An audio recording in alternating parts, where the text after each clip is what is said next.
Sir test में number नहीं आते, टेस्ट में तो सवाल आएगा नंबर थोड़ा ना आता है, टेस्ट में सवाल आता है। ठीक है भाई, मैं आपको पहले ही बता रहा हूं, जिस एग्जाम की आप तैयारी कर रहे हैं ये बोर्ड का एग्जाम नहीं है।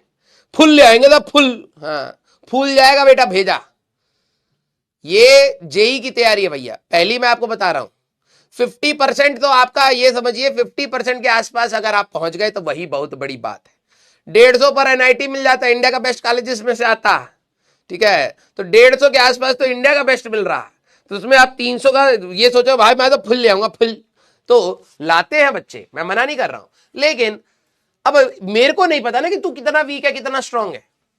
ठीक है, अब तू मेरे सामने होता तो फिर मैं तेरे को बताता।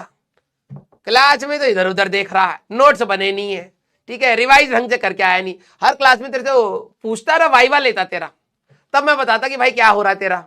ठीक है, अब यहां से बच्चे तो बड़े ज्यादा वो बंदे, सर मेरे से ना सवाल नहीं हो रहे। अब पूरा दिन का अगर इनका कैमरा लगा के दिनचर्या देखा जाए,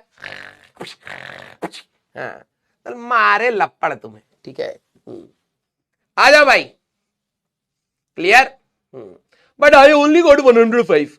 मे बी तुम्हारे अगर नहीं पढ़े होते तो बेटा 2 मार्क्स भी नहीं आते। ठीक है, मैं तुम लोगों को समझा समझा के थक चुका हूं कि भाई तुम जहां पर अभी खड़े हो वहां से आगे मेहनत करते। तुम 105 तक भी कैसे आए बे? 105 मार्क्स तक भी अगर तुम्हारे आ रहे हैं तो कैसे आए? बिना पढ़े लिखे आए हो ना, मेहनत करके आए हो। अगर मैं तेरे तैयारी में से हम सारे लोग हट जाए तो तेरे 2 मार्क्स भी ना आते उस एग्जाम में, समझ रहा है? तो जो तूने प्रोग्रेस करी है उसको अप्रिशिएट कर, और जो उस प्रोग्रेस में तूने मेहनत करी थी उसको कंटिन्यू रख भाई। तुम लोग खत्म इंसान हो। ठीक है, सुपरनोवा का नहीं दूंगा, ले मुंह पर बोल रहा हूं, नहीं दूंगा, ले बोल क्या करेगा, क्या करेगा? अबे एक चीज तुमसे खाई नहीं जा रही, पचाई नहीं जा रही है। हाँ यस, चलिए भाई स्टार्ट किया जाए।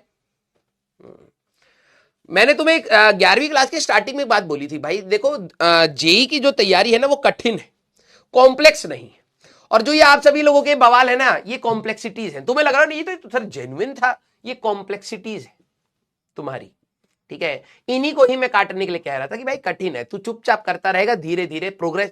फिजिक्स में इट विल टेक टाइम, 1 साल भी लगता है कई बच्चों को अपनी फिजिक्स को सुधारने में। 1 साल देने वाले में हिम्मत नहीं होती। तुम लोगों को ये रहता है नहीं भाई अब हम पढ़ लें, अब हमारे मार्क्स आ जाए। तो तुम्हारे जैसे ही बच्चे होते हैं जो इंपेशेंट होकर छोड़ देते हैं बाद में। ठीक है, it will take time, clear. Sir negative marking होती है, वो सभी की होती है। प्रॉब्लम तुम लोगों का इंटरनेट है और कुछ नहीं। तुम्हारा सीधा सबसे बड़ा प्रॉब्लम है इंटरनेट और ज्ञानी लोगों के बीच में जो तुम बैठते हो। हाँ हम बता रहे हैं, पर्सनल एक्सपीरियंस। तुम लोग खाली जैसे ही लेक्चर से खत्म होते हो तुम बाहर जाते हो, वहां पर भाई साहब बहुत सारे लोग ज्ञानी हैं, हर कोई किसी न किसी चीज पर ज्ञान दे रहा है। अब तुम्हारे अंदर क्या होता है, अरे मेरे मार्क्स चले गए, नेगेटिव मार्किंग कंट्रोल करनी पड़ेगी, टॉपिक्स और पढ़ने पड़ेंगे, इंपॉर्टेंट टॉपिक्स, स्ट्रेटजीज, एनालिसिस, हाँ शॉर्ट नोट्स, तो सारी चीजें तुम देख चुके हो। अब जो बेसिक तैयारी है कि तेरे को बैठ के पढ़ना, वही नहीं कर रहा बस।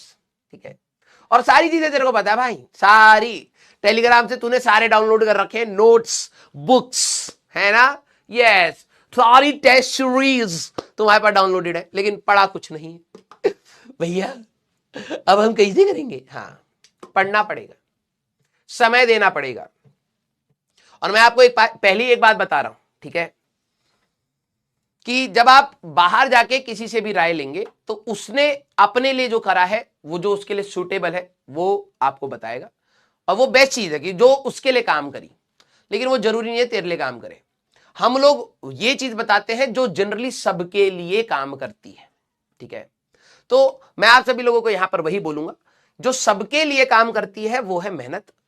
आपको एनालिसिस का प्रॉब्लम ये है, किसको बोल रहा हूं, दिमाग ही नहीं है, हटाओ यार इन सब चीजों को। चलो भाई लेक्चर नंबर 16, ठीक है भाई, कॉमन सेंस होना चाहिए। अब नहीं है तो फिर क्या ही बोलूं मैं। हाँ जाओ भाई, उन्हीं लोग, वही लोग तुम्हें संभाल पाएंगे। ठीक है, अच्छा रहेगा, हाँ कोई दिक्कत नहीं, बिल्कुल। ठीक है, आप लोग उनके पास जाएं, ठीक है, सोल्यूशन ढूंढे, वो आपको बताएंगे भी, जेन्युइन भी होंगे। मैं ये नहीं कह रहा कि वो सोल्यूशन गलत होंगे, लेकिन फिर वही है, नहीं हो पाएगा तो मेरे पास मत आना भाई। ठीक है, मेरा तो भाई, मेरे पास आओगे तो मैं तो सीधा साधा ही बोलूंगा भाई पढ़ ले, जो चीज गलतियां हो रही हैं उस पर और प्रैक्टिस लगा, सवाल नहीं बन पा रहे तो उसके थ्योरी को समझने की कोशिश कर, छोटे सवालों से स्टार्ट, फंडामेंटल तरीके से ही मैं बता पाऊंगा। अब उसमें क्या होता है, उसमें समय लगता है। अब मेरे को पता है तुम लोग सारे के सारे बिजी लोग हो, सुबह उठते हो, सूटकेस उठाते हो, टाई पहनते हो, चले जाएंगे जॉब पर हम, है ना, तुम काफी बिजी लोग हो, तो हमारी जो स्ट्रेटेजी होगी वो तुम्हारे लिए काम की नहीं होगी, है ना। तो हम मेहनत के लिए बोलेंगे, हम कहेंगे कि भाई पूरा फोकस के साथ और कुछ चीजें जोड़, इसमें टेस्ट दे, टेस्ट खराब होंगे तो और ये सब कहा, चलिए कोई दिक्कत नहीं, ठीक है। हाँ सर आप बता दो, नहीं बताएंगे, ठीक है, क्योंकि करने वालों में से तो तुम हो नहीं। मेरे पास तो बहुत बड़ा एग्जाम्पल है, अलग सर के तुम 45 मिनट खा गए थे, वो बंदा हम लोगों से 5 मिनट भी ज्यादा नहीं मिल पाता, है ना। वो जब भी मिलते हैं कंपनी में तो भाई 5 मिनट मैक्स टू मैक्स, जो भी मेन चीज है जल्दी जल्दी बोलो भाई, फ्री नहीं है। तुम लोग 45 मिनट खा गए उस बंदे का, 45 मिनट, और आज वापस वहीं हो। तो तुमसे तो भाई मैं तो मतलब क्या ही बोलूं, है ना। हाँ तो आज रोलिंग मोशन की बात करेंगे। जो बंदा जिसका हर 1 मिनट इतना कीमती है, उसके 45 मिनट खा करके डकार मार गए और कह रहे और आप भी बताइए क्या करा जाए। यस, तो आप लोगों को मैं क्या ही बोल पाऊंगा है ना। यस, आप लोग शूरवीर बच्चे, आपने जिस व्यक्ति के पास बिल्कुल टाइम नहीं है उसका भी 45 मिनट खराब कर रखा, तो आप लोगों को हम क्या बता पाएंगे, है ना। यस, आ जाओ भाई, ये कह रहा है सीरियस सीरियस तब से लगा पड़ा है बेटा, हो गए सीरियस, आ जा चल। अब जरा सारे बच्चे इस सवाल के बारे में बात करेंगे, चलो भाई अब सीरियस रहेंगे। हाँ भाई देखो, मैं हर दिन तुम्हें ज्ञान नहीं दे सकता, मेरी सीधी सी बात ये है, ठीक है। इनडायरेक्टली मैं तुम्हें क्या बता रहा था, मैं हर दिन तुम्हें ज्ञान नहीं दे सकता, मेरा काम पढ़ाने का भी है, मैं पढ़ाऊंगा भी। जो बच्चे सेंसिबल होंगे, जो बच्चे सेंसिबल होंगे वो इवेंचुअली समय के साथ सुधर जाएंगे, मुझे ये पता है। मैं इतने साल से पढ़ा रहा हूं, मेरे को ये पता है, किसी भी टीचर के पढ़ाए से, सिर्फ पढ़ाने से, ठीक है, या सिर्फ मोटिवेशन से चीजें नहीं होती, बच्चे को खुद भी करनी पड़ती हैं। आप लोगों की प्रॉब्लम, सबसे बड़ी प्रॉब्लम बता रहा हूं कि आपके लिए वही जो प्रॉब्लम सेट है वो बार बार क्यों आ रही है, क्योंकि आपका एटीट्यूड खराब है, ठीक है। आप लोगों का एटीट्यूड खराब है, आप लोगों को सोल्यूशन दूसरे से चाहिए, अपने अंदर से आपने कभी झांक के, अगर आपकी कभी कोई प्रॉब्लम हुई हो, बहुत ही रेयर मैंने देखा है, ठीक है, बच्चे खुद से सोल्यूशन ढूंढते हैं, मेहनत करते हैं और उससे निकल के आते हैं, बहुत ही कम, ठीक है। और जो वो कर ले जाते हैं, जिनको ये पता होती है कि इंटरनल ही मेरे को चीजों को सॉल्व करना पड़ेगा, मेरे एटीट्यूड की प्रॉब्लम है, बार बार मैं उसी गड्ढे में गिर रहा हूं, ठीक है, तो वो निकलना वो खुद से ही बच्चे को करना पड़ता है।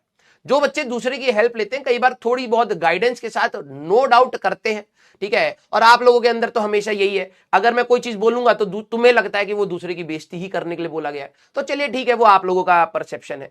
उन बच्चों के लिए ही मैं कह रहा हूं, तुम्हें कोई नहीं सुधार पाएगा। जब मैं तुम्हें राय दूंगा तुम्हें लगेगा ओ दूसरे के बारे में ऐसे बोले, ही गधे तेरे को बोल रहा था मैं, ठीक है। एक्चुअली में प्रॉब्लम और कल्प्रिट तू है, तेरे को यही नहीं समझ आ रहा है कि तेरे को कब सोल्यूशन मिल रहा है, ठीक है। तो चलिए, जो भी बच्चे पढ़ने वाले होंगे वो तो डेफिनेटली चीजों को समझ जाएंगे, चीजों को इवेंचुअली कर ले जाएंगे। और हर साल ये रेशियो रहता है यार, ठीक है, हर साल ये रेशियो रहता है, पढ़ाया सबको जाता है, समझाया सबको जाता है, मोटिवेट सबको किया जाता है, डायरेक्शन सबकी बार बार सेट की जाती है। लेकिन कुछ बच्चे होते हैं जो सेंसिबल होते हैं, ठीक है, उनको पता होता है कि भाई कोई भी चीज शुरू करी है, दिक्कतें आएंगी, उसको ओवरकम करने के लिए खुद से मेहनत करनी पड़ेगी। वो जिनके अंदर समझ होगी वो इवेंचुअली कर जाएंगे, टाइम लगेगा। हर सब्जेक्ट की अलग अलग डिमांड होती है। अगर तेरे को कोई और सब्जेक्ट पढ़ाया जाएगा, हो सकता है तू उसको और समय लेके पढ़े, समय लेके समझे। कुछ सब्जेक्ट में तू जल्दी ग्रैब कर लेता है। तो हर बंदे की फ्रीक्वेंसी भी सेम नहीं होती, किसी की फिजिक्स स्ट्रांग होती है, किसी की मैथ्स, किसी की केमिस्ट्री, ये चलता है। लेकिन अब बात यही है, बच्चे के अंदर यही कॉमन सेंस नहीं है कि यार मेरा ये सब्जेक्ट वीक हो रहा है, मेरे को यहाँ एनर्जी लगानी चाहिए, मेरे को यहाँ पे और इनपुट्स देने चाहिए। अगर नहीं है तो कोई तेरे को सिखा भी नहीं पाएगा। तू 10 दिन किसी की वीडियो देखकर या मेरे से समझकर या किसी और से समझकर 10 दिन तू कोशिश करेगा, लेकिन एट द एंड तेरा दिमाग उस फ्रंट पर वीक है, तेरे को समझ नहीं आ रहा प्रैक्टिकलिटी क्या है। तो तू 10 दिन कोशिश करेगा, उसके बाद तू 10 दिन के बाद तू नॉर्मल बैक ऑन ट्रैक अपनी वापस पर आएगा, क्योंकि तू एक्चुअली में वैसा है नहीं, ठीक है। और फिर वही दिक्कतें आएंगी। तो ये हर साल बच्चों के साथ होती हैं, ठीक है। इसमें तू ये, मैं तेरे को ये नहीं फील करा रहा हूं कि भाई तेरे साथ कोई बड़ी प्रॉब्लम है। मैं ये बता रहा हूं कि तेरे साथ जो प्रॉब्लम है उसका सोल्यूशन तेरे को ही ढूंढना पड़ेगा इस तैयारी में, ठीक है। ये तेरी तरफ से ही आएगा, तभी सॉल्व होगा। बाहर के बंदों से तू किसी से भी पूछ ले, तू उनसे पूछ ले, हमसे पूछ ले, जूनियर से पूछ ले, अपने कोचिंग के टीचर से पूछ ले, पेरेंट से पूछ ले, कहीं ज्यादा दिन तक काम नहीं आने वाला। 10 12 दिन, 15 दिन, 1 महीना। अब ये मैराथन है भाई, ये लड़ाई तेरे लिए मैराथन है, ठीक है। 1 महीने हो सकता है, 12 दिन बाद, 1 महीने बाद, 2 महीने बाद तू बैक ऑन ट्रैक वही आएगा जो तेरा एटीट्यूड है। और अगर तेरा एटीट्यूड सही नहीं था तो वापस वही प्रॉब्लम्स तू फेस करने वाला है, ठीक है। तो ये अब आप लोगों के लिए ऊपर है। क्लियर? हाँ, इससे मेरे से मत पूछा करिए कि सर ये दिक्कत वो दिक्कत। भाई आप सभी लोगों में, आप 1000 लोग हो गए तो कम से कम 10,000 दिक्कत होंगी, क्योंकि हर बच्चे को कुछ नहीं कुछ दिक्कत होगी ही होगी, ठीक है। तो सबका सोल्यूशन मैं फाइंड नहीं करके दूंगा। B responsible for your career. आप उठिए जरा, उन प्रॉब्लम से ऊपर उठ करके, मैं हमेशा बोलता हूं प्रैक्टिकलिटी के साथ सोचिए और उसका सोल्यूशन फाइंड करिए, ठीक है। क्लियर है क्या? यस? हाँ या ना? आइए, चलिए भाई। अब कई बच्चे होते, सर आज से मैं पढ़ूंगा तो हो जाएगा। तू पढ़ना स्टार्ट कर, तू बस नारियल फोड़ने का, नारियल लेके खड़ा है हवा में, हम आज ही नारियल फोड़ देंगे, हाँ सारे लोग डर जाइए, हाँ आईआईटी निकाल देंगे, आज फोड़ दूंगा भाई नारियल, आज फोड़ दूंगा मैं। कर क्या रहा है? पढ़ ले, ठीक है। तू वेट कर कि किसी दिन मैं नारियल फोड़ूंगा, उस दिन भाई साहब हवन और यज्ञ कर दूंगा मैं, और फिर भाई साहब धुआं धुआं हो जाएगा पढ़ाई। तू वेट कर, हाँ नारियल पकड़ कर वेट कर, ठीक है। आज से मैं करूंगा तो हो जाएगा। हाँ करो करो करो, नारियल फोड़ो पहले आराम से, ठीक है। आइए भाई, a disk of mass m and radius r is free to rotate about its vertical axis as shown in the figure.